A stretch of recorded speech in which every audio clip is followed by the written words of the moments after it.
Hi, and welcome to the second video for the Module 3 discussion of the Swift programming language.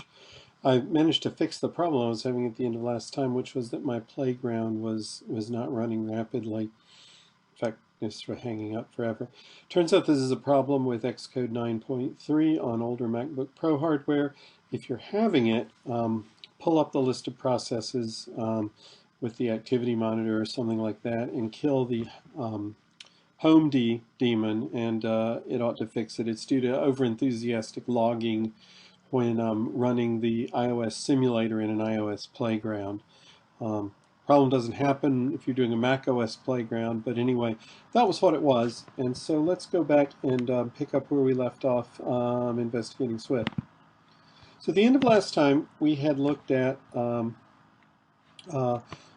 some basic data types: strings, ints, unsigned ints of various sizes, doubles, and floats, and done a little bit of simple math with them. We had talked about assigning, actually I don't see that I've talked about constants. I've talked about declaring variables. Let me talk briefly about constants. If this is reviewed, then I apologize, but I'll just briefly mention it. If you have a value that you know you're only going to assign to once, and it turns out that this is a lot of the uses of storage in Xcode for writing iOS projects that work this way, it's easy enough to declare a constant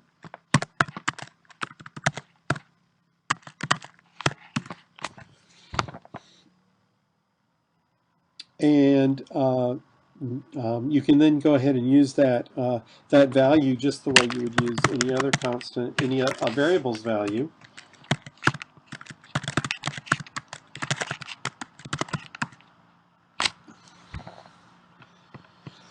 And everything just sort of works fine, but you don't have to worry about that getting accidentally reassigned. So we talked about those data types. I'll talk about just a couple more built-in data types. We've looked at strings. There's also a character data type.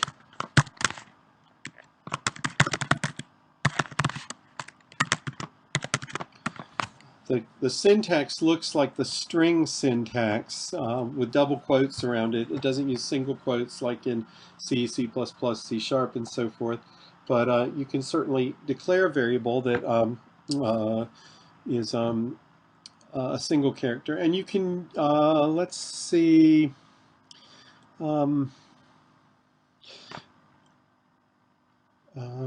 else do I want to talk about? Let me talk about Boolean variables.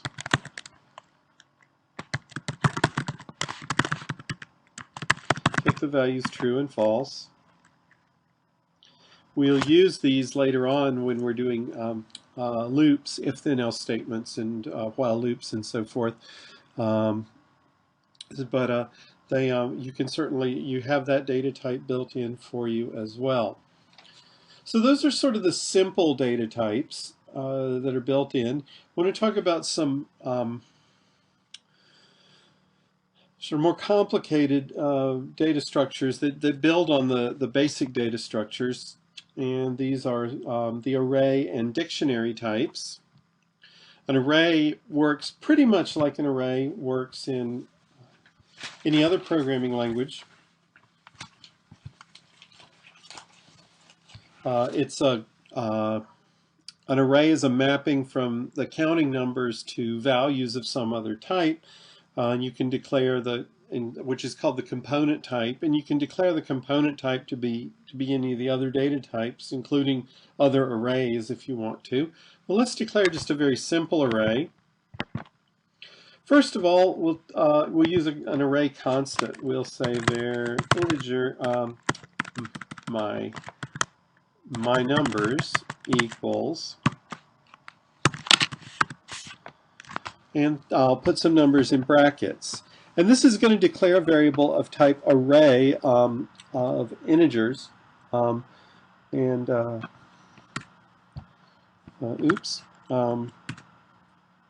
now if I want to reference that, I can reference it the way you normally reference array elements. The indexing starts at 0, so the first element is my number 0, and it would be the 5 there.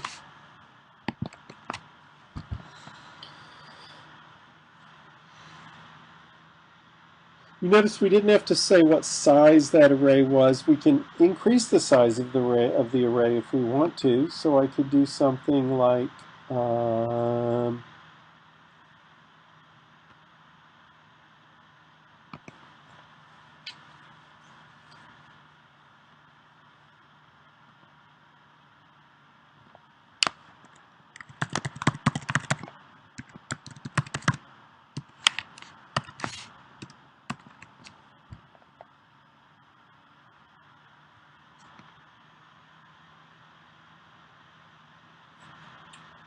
or maybe, oh, I'm sorry. That's I used the wrong syntax. If you that's a method that's built into the myNumbers type, and being a method call, it wants parentheses.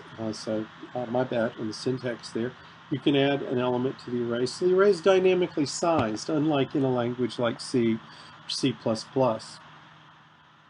There are also functions to remove things from arrays.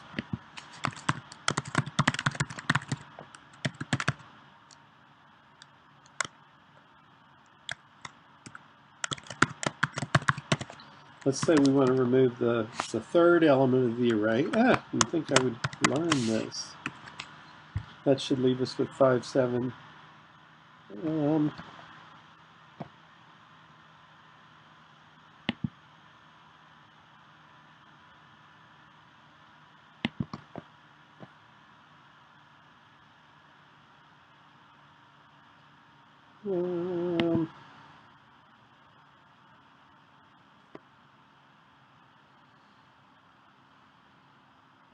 Well, I thought that was a method with arrays. Maybe it's deprecated.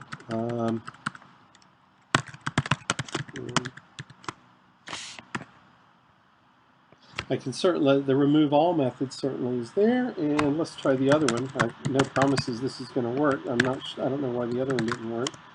Remove subrange.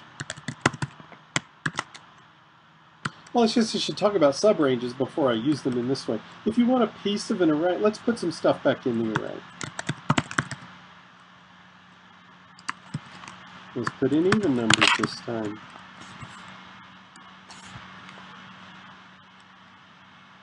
And I can hear the fans on my MacBook Pro cranking up. I think I may have to kill this demon one more time. Let me try it. No, I don't see.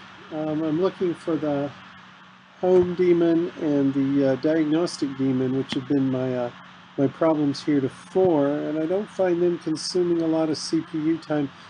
This is just my video recorder here, so I'm going to leave it alone, and maybe we can just tolerate it. Okay, so we've added some numbers back to our array. Say we wanted to look at just the third and fourth element of this array and treat that as a little subarray. We can do that with specifying bracket, the first index, 3 dots, the second index, and a closing bracket. And it gives me an array. It returns a value which is an array starting at index 2 and ending at index 3. And that's just the little subarray 6 through 8. Like I said, I can remove it as well.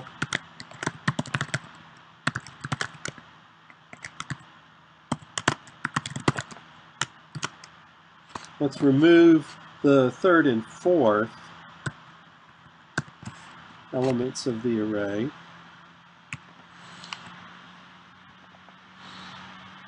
And that leaves my numbers having just the elements 2, 4, and 6 in it. Let's see if I can figure out what was going on with the remove at index element that I was trying to use. Oh, the syntax has changed. I specify a named parameter. We haven't talked about named parameters yet. I'll remove the first element of what's left, which should get rid of the 4. And let's see what my numbers looks like now. Yeah, so it returns the 4, takes it out of the array, and leaves 2 and 6. So you have these kinds of functions with the array type. Now, you can think of an array, if you like, as a mapping from the integer numbers or to the domain type of the array. Here we looked at an array which was of type string. We can make, I'm sorry, of type int. We can make an array of any other type, like type string if we want. So my strings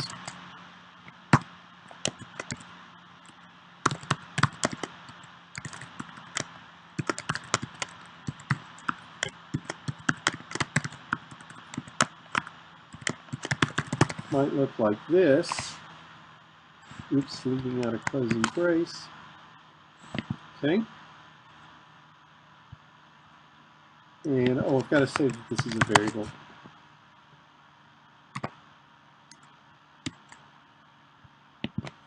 Okay, so that's created that, and then I could play with that just the same way I've played with the other array.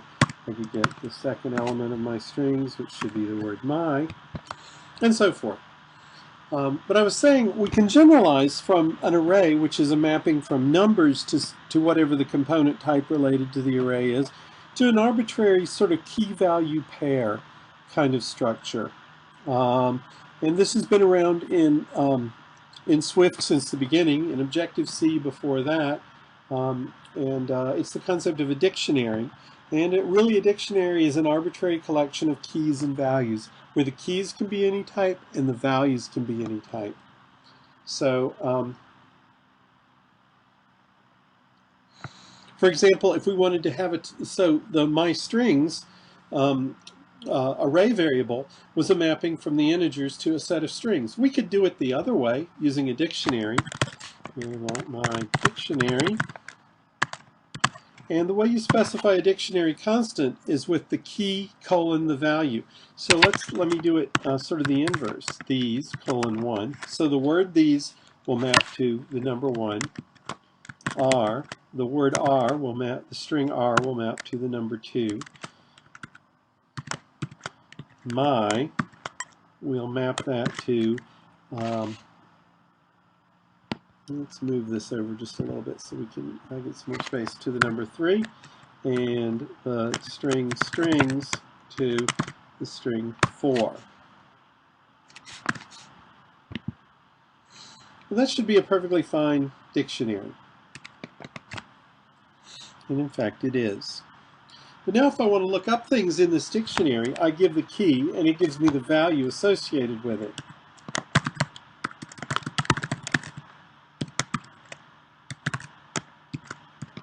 So that's one of the keywords, R, and it should return the value associated with R, which is 2.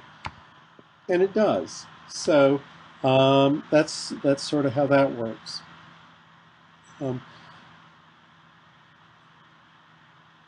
You can declare, so that's what a dictionary constant looks like. If I wanted to declare a dictionary without initializing it, say variable my dictionary 2, and the type would be from strings to int.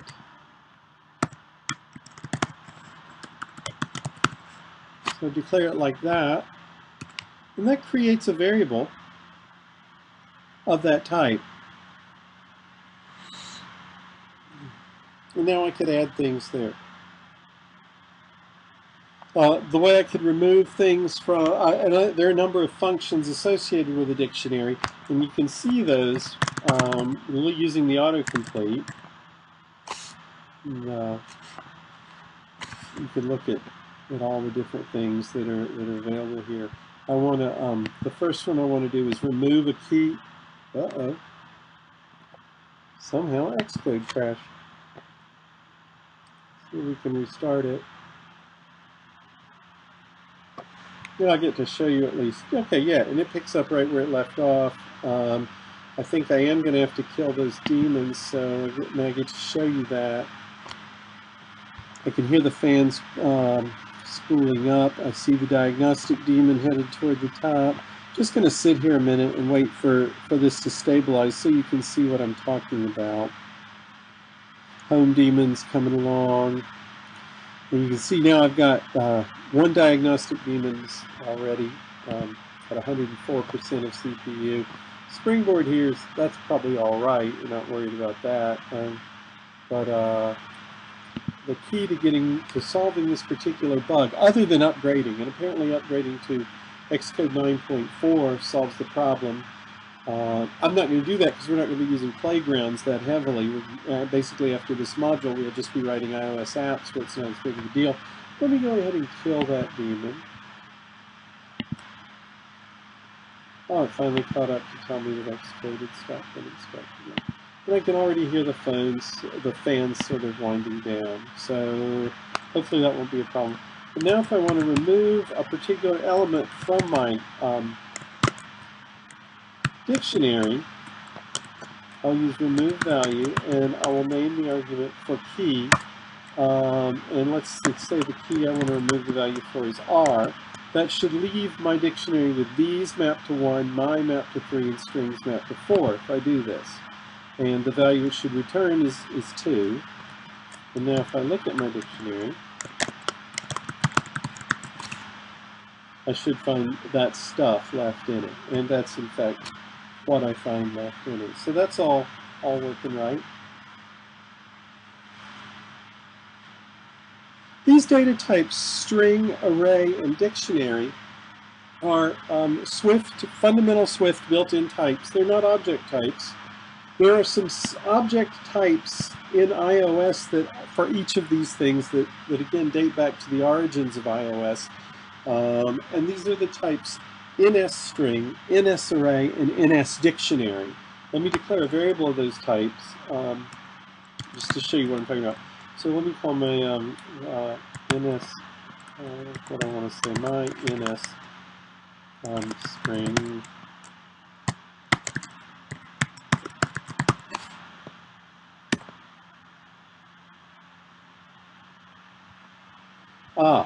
Okay. So, and it says it's not found. That's because this type is actually part of the UI kit, which we didn't need for what we've done before, so I'd gotten rid of it when I was trying to solve my bug.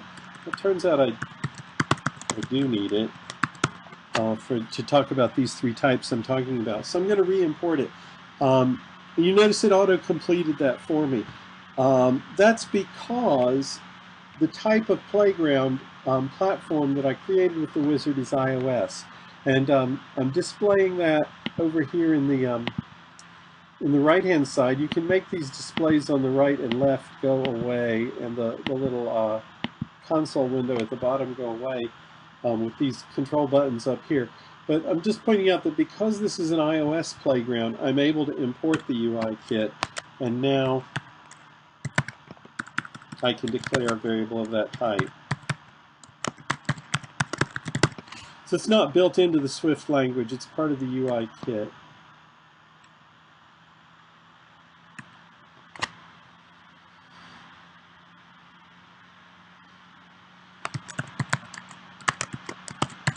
And I can assign values to that. They work really pretty similarly. The difference is that the NSString, when I declare a variable of type NSString, I'm getting an object, not just a variable. And the object has methods associated with it and so forth.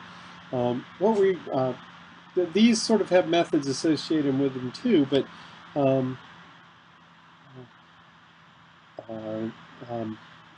these legacy types are not exactly the same type.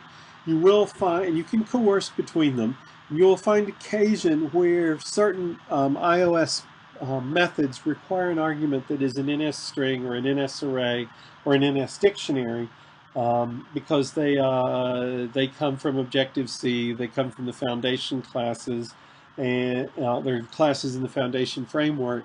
And you may have to use those types, basically use them just like you would use array, dictionary, and string, but recognize that there are different legacy types that are there.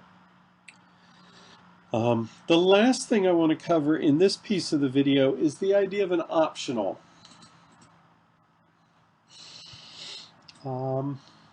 Most languages support some kind or other of not a value or not a valid value for its types. For any object data type in a language like C++ or C Sharp or Java, you can assign null or nil to a variable to indicate that it doesn't have a valid value. The IEEE floating point standard has an element called NaN, not a number, that you can assign there. And Swift supports this idea as well. The idea of a variable which does not have an assigned value, and the idea that that's an okay thing to do or a not okay thing to do.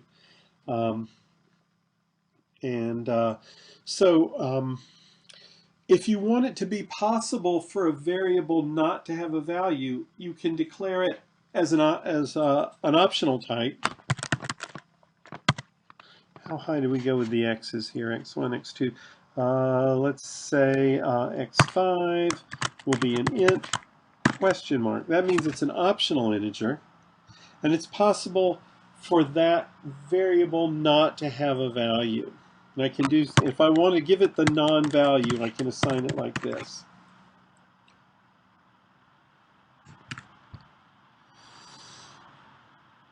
I couldn't do that with one, right, oh, I'm sorry. Of course, so that was the next thing I wanted to show you. That I can do it because it's an optional type. I couldn't do it with a non-optional type. And my variable x was a non-optional type. It was an integer declared way up here. So if I want to do this, I've got to use the variable that I declared as an optional in order to do it. What this does is protect you against, basically against null pointer kinds of mistakes, which, yeah, as you may know, if you've done much programming in, typically in C or C++, you've run into problems with null pointers. It's a little harder to have a null pointer problem in Java, but you can do it if you fail to initialize, you have a pointer to an object and you fail to initialize it. So it's there to catch more errors at compile time rather than letting them just be bugs at runtime. And a lot of the Swift design is motivated in that way. Let me give you another example. We looked at dictionaries a little bit ago, and we said that dictionaries are key value pairs. The value type in a dictionary is always an optional thing. So what would come back if you, for example, you want to look at an element in a dictionary, and remember these are the values here associated with the key foo. There is no key foo, so what value is that going to return?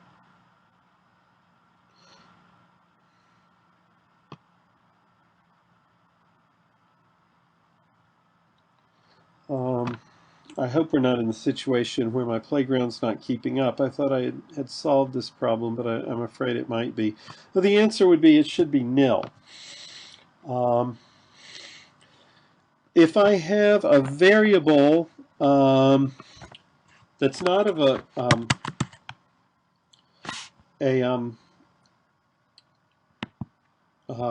optional type, if I try to make that assignment, I get an error, because it's possible that my dictionary doesn't have a key foo. On the other hand, if I use an optional type for that assignment, it's perfectly fine.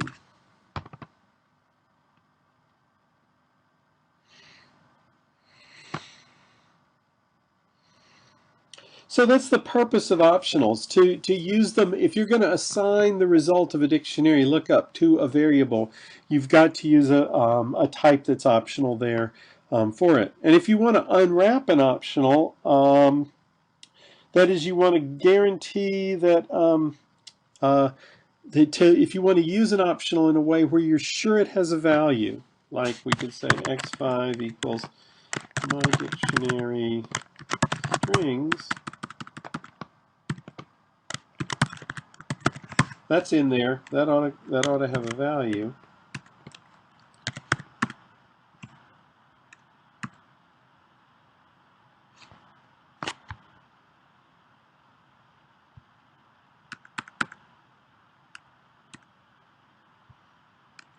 Yeah. we're not. Looks like my playground is for some reason not keeping up with me at this point. So let me bring this video to a halt. In the next video, I'm going to finish up talking about optionals, and go on and talk about control flow structures.